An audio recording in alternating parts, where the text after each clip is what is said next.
to prep the potato latkes. This is something that you'd want to do maybe about an hour before you're ready to fry them, hour and a half. Reason for that is the potatoes will oxidize. You do not want to take the potatoes and pre-shred them into water. Much like the potatoes, we want those starches to really help our potatoes come together. So the first thing I'm going to do is I'm going to shred my potatoes. Get two nice clean 90 count Idahos.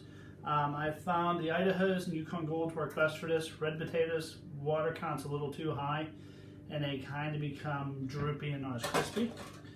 Just want to take our box grater, coarse grate,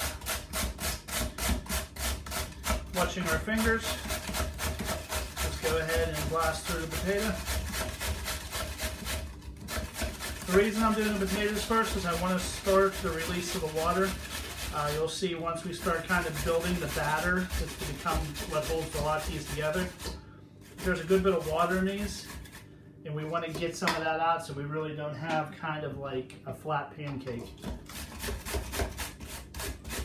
General rule of thumb is also that every potato, 90 count, will give you about 3 to 4 latkes depending on size.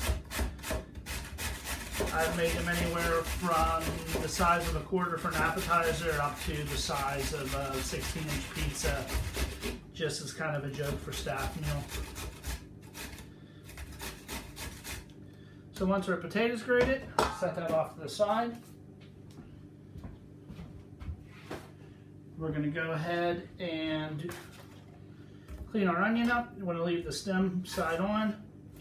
This is something that's good with a small onion. Didn't see any in market, so bigger ones are what we got. So I'm going to go ahead and grate.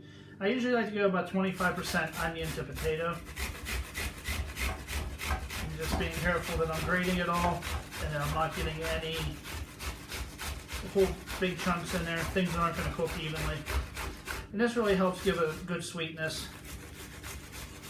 And I'm not going to go the whole way down. When I feel the onions start to come apart, that's going to go in the trash here. But in the restaurant, it would go in our stock pot. So there's our grated onion and potato. To this, we're going to go ahead and get a little bit of salt. The salt will help start breaking down and bringing out some of the salt, or some of the water that's in there will be drawn out by the salt. Our 2 eggs, general ratio I've always used is about an egg per potato. It really helps build the batter and gives it a nice sense of texture to it. We're going to go ahead, 1 green onion. Does not have to be a green onion. It can be chives, parsley, kind of anything. I like a little bit of green and something in there to change the texture. Doing a real fine slice on this. Again, I don't want any big pieces that aren't going to cook evenly. Again, using my technique, rocking my knife back and forth. You notice the tip of my knife never leaves the cutting board. It gives me a good point of stability. I'm not up here kind of waving my knife around. So those go in. So then we got baking powder and flour. I'm going to start. Just a good sprinkle of flour, about a teaspoon or so. Or I'm sorry, baking powder, flour. I'm going to go ahead about 2 of the 4 ounces.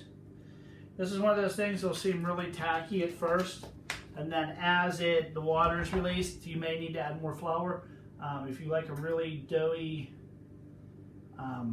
thick pancake, you want a tighter one. If you want more of the thin crepe-like, then you want a lighter, waterier mixture. So I'm just going to take this, mix it all together. And I generally like to let mine sit for about 20 minutes or so before I try to cook it. You'll see if I just take my fist and squeeze, there's a lot of liquid still coming out of them. I want to be able to adjust how much flour I need to make that into a nice batter so it's a nice fluffy pancake.